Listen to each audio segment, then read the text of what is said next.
Shalom, shalom, shalom, peuple du Seigneur. Nous bénissons l'Éternel, le Dieu Tout-Puissant, le Créateur des cieux et de la terre, le Dieu d'Abraham, le Dieu d'Isaac, celui qui nous a créés et qui nous a fait la grâce de vivre sur la terre laquelle il nous a donnée. Et bien aimé, ce Dieu est merveilleux. Ce Dieu est amour. Il est difficile de comprendre l'homme que Dieu a créé lui-même de sa propre volonté. Il lui crée un espace où il doit vivre selon sa volonté. Nous, en tant qu'hommes, on vient contester avec ce Dieu. On veut vivre comme on veut. Malgré cela, mes bien-aimés, ce Dieu ne cesse de nous aimer. Il va manifester son amour, sa bonté, sa compassion. Il est l'auteur de notre existence ici-bas. Dans tout cela, mes bien-aimés, il continue à prendre soin de nos vies. Il continue à nous nourrir. Il continue à nous accorder la grâce de vivre en se rébellant contre lui dans ce monde. Mes bien-aimés, vous ne pouvez pas imaginer combien de fois ce Dieu est amour. Amen. Alors, ce même Dieu me fait la grâce de revenir encore dans notre programme matinal. Cette fois-ci, nous allons méditer dans le livre de Néhémie. Ce passage, c'est riche, qui est vraiment riche d'informations pour pouvoir restaurer notre relation d'intimité avec notre Père. Mais bien aimé, nous devons comprendre une chose. Ce Dieu qui nous a créés, nous nous sommes écartés de ses ordonnances, de ses instructions qui nous fait vivre sur la terre. Alors, lui-même, il a occasionné et il a créé des mécanismes lesquels qui vont nous permettre de revenir à lui au cas où nous nous détournons de sa face. Alors, c'est sous ce contexte-là que nous nous retrouvons encore ce matin pour essayer un peu de nous informer encore au sujet de notre relation d'intimité avec ce Créateur, ce Dieu Tout-Puissant, le Dieu d'Abraham, le Dieu d'Isaac. Nous qui avons, nous nous sommes plutôt rebellés contre lui, on s'est écarté de ses ordonnances. Nous avons suivi le chemin des Caïns, le chemin de la rébellion, le chemin de la désobéissance. Aujourd'hui, nous sommes victimes de toutes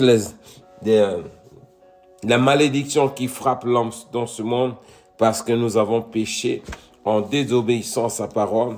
Les conséquences qu'engendre le péché, la malédiction est tombée sur nos vies. Amen.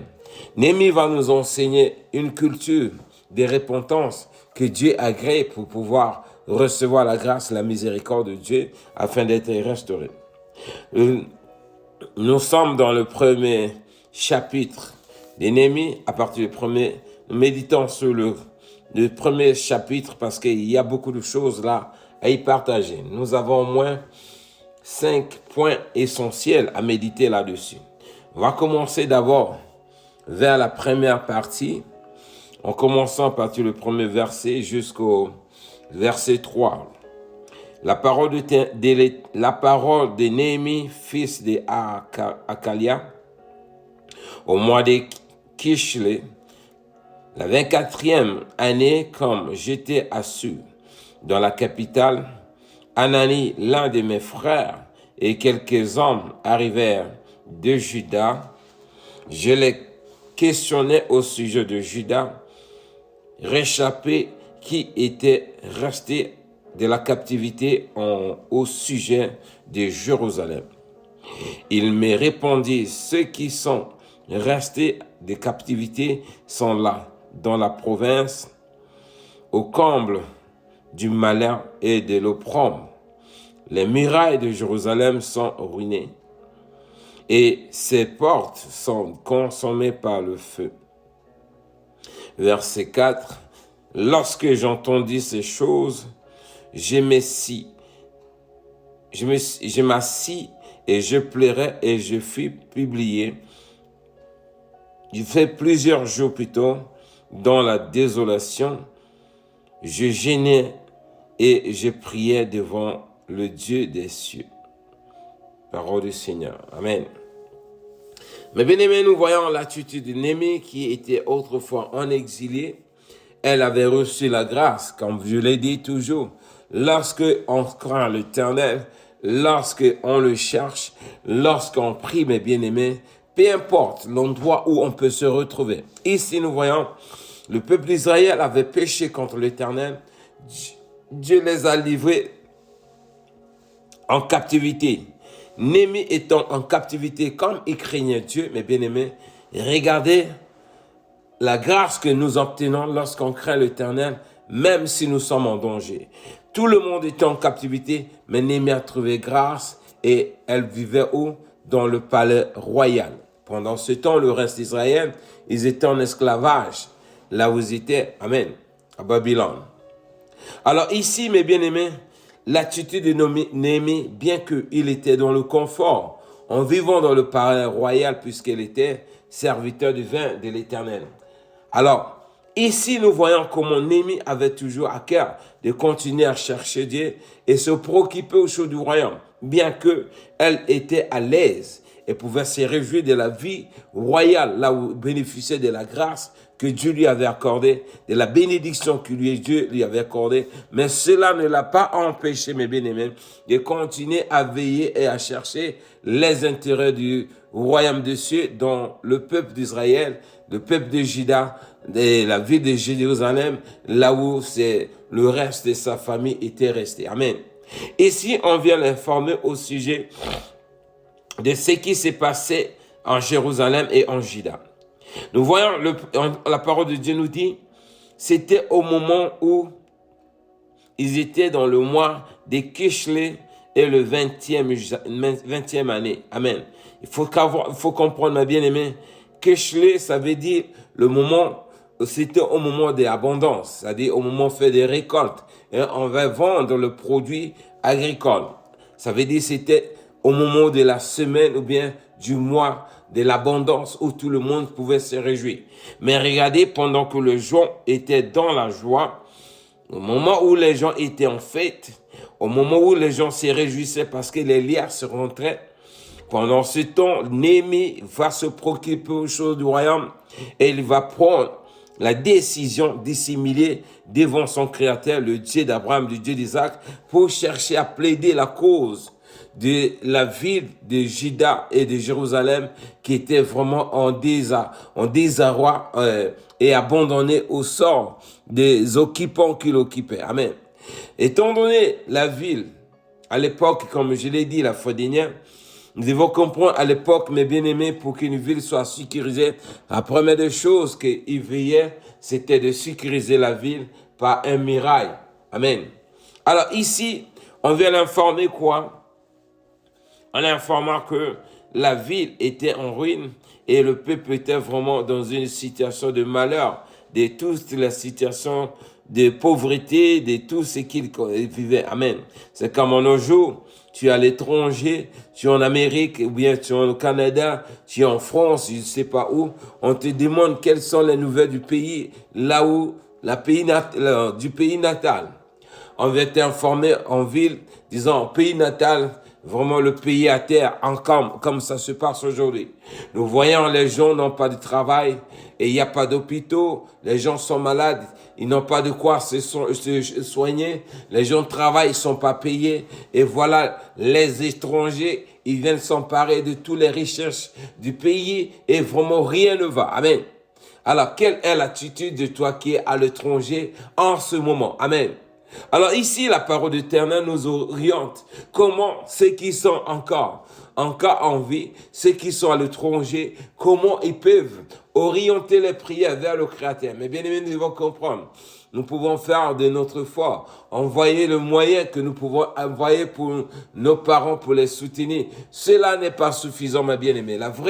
Le vrai secours que nous pouvons apporter, c'est d'intercéder envers Dieu pour qu'il guérisse nos nations, tel que ici Néhémie est en train de nous enseigner dans ce passage.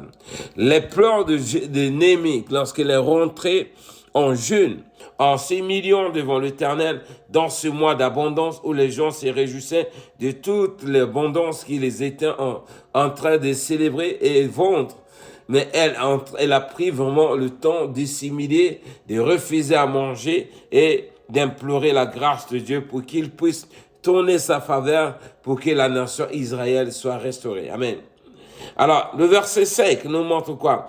Or, il nous dit ceci dans le verset 5, et j'ai dit, ô l'Éternel, le Dieu des cieux, Dieu grand, redoutable, toi qui gardes ton alliance et ce qui fait miséricorde à ceux qui t'aiment et qui observent tes commandements. Amen. Ici, mes bien-aimés, je pourrais dire, Néhémie était vraiment dans cette verset, sa prière, bien, son état spirituel pouvait se localiser dans ce verset 5, parce qu'il craignait l'Éternel, il aimait l'Éternel. Amen. Parce que celui qui n'aime pas Dieu, mes bien-aimés, lorsqu'on lui informe de la situation de son pays, ou bien ses parents, c'est la première chose, c'est qu'il peut dire, je vais vous envoyer quelque chose. Mais celui qui aime son pays, mes bien-aimés, celui-là, il tourne le regard vers Dieu parce que c'est Dieu qui guérit la nation. Lorsque Dieu guérit une nation, mes bien-aimés, il peut éradiquer le chômage, la maladie, la mort ou bien la pauvreté, tout ce qui angoisse, qui se passe actuellement dans le pays. Mais lorsque quelqu'un en train de te supporter par ses propres efforts, cela n'est pas suffisant. Ce n'est que le minimum qu'on peut donner. Amen. Alors ici, Néhémie va nous enseigner, lorsque nous entendons ce genre de nouvelles, pour nos vies, pour nos familles, pour nos proches qui sont à l'étranger, ou bien qui sont restés dans le pays, vraiment, nous devons avoir cette attitude de rentrer dans les jeûnes. Nous était jour de prier Dieu afin que la grâce de Dieu puisse localiser vraiment nos nations afin qu'on retrouve la grâce, qu'ils retrouvent également la grâce que le peuple d'Israël avait reçue à l'époque où ils ont vu vraiment la faveur de Dieu. Amen. Parce que sa prière, la prière de Néhémie, c'était quoi? De trouver grâce devant le roi qui les laisse le temps de retourner au pays, d'aller rebâtir les murailles de Jérusalem et reconstruire le pays, le temple de Dieu, afin que le peuple puisse reprendre les activités de louange et l'adoration en cherchant l'Éternel. Et c'est ainsi que le pays devrait être guéri. Amen. Alors ici, mes bien-aimés, le verset 6, à partir du verset 6, le Seigneur nous dit, que ton oreille soit attentive et que tes yeux soient ouverts. Écoute la prière de ton serviteur t'adresse en ce moment. Jour et nuit pour tes serviteurs, les enfants d'Israël, en confessant les péchés des enfants d'Israël, nos péchés contre toi. Car moi et la maison de mon Père, nous avons péché. Amen. Alors, l'attitude, comme je l'ai dit, lorsque nous rentrons dans le jeûne, c'est de reconnaître les failles de nos activités, car, mes bien-aimés, Dieu ne peut pas nous remplir et nous livrer dans la main de nos ennemis si nous gardons sa parole, nous l'aimons en gardant sa parole. Alors, lorsque nous abandonnons les lois de l'Éternel, le Seigneur qui reste toujours fidèle dans son alliance, il se retire pour nous livrer dans la main de nos ennemis. Parce que lorsque Dieu se retire de toi, mes bien-aimés, c'est lui qui vient occuper la place où Dieu était, c'est le diable. Il vient avec la malédiction qui engendre les actions de ta rébellion contre ton Créateur, et il met la maladie, il met le blocage, il met l'échec, il met les esprits méchants, il met la démon, la sorcellerie, tout cela pour opprimer. C'est comme une chicotte que Satan traite de te faire subir parce que tu as abandonné les lois de l'Éternel. Bien qu'il n'est pas le gendarme de Dieu, mais il se réjouit pour le mal qu'il va te faire. Pourquoi? Parce que c'est sa nature. Amen. Alors, pour échapper vraiment à tous ces ruses, nous devons reconnaître que, mes bien-aimés, l'humiliation de nos corps, de nos âmes vers notre Dieu est important. Amen. Donc, ici, l'attitude vraiment, lorsque nous recevons les mauvaises nouvelles du malheur ou bien et que le pays est dans la désolation, nous, en tant qu'enfants de Dieu, nous, en tant que les enfants qui appartiennent à l'alliance que Dieu a traitée à notre Père Abraham, l'attitude que nous devons prendre, mes bien-aimés, c'est de nous humilier afin que Dieu vienne guérir nos nations. Amen. Donc, c'est un peu ce qu'on avait déjà comme introduction dans ce passage. Et nous allons continuer la suite dans le prochain passage, quand, si Dieu le veut. Amen. Donc, on s'arrête là et on se retrouve prochaine fois par la grâce de Dieu. Shalom.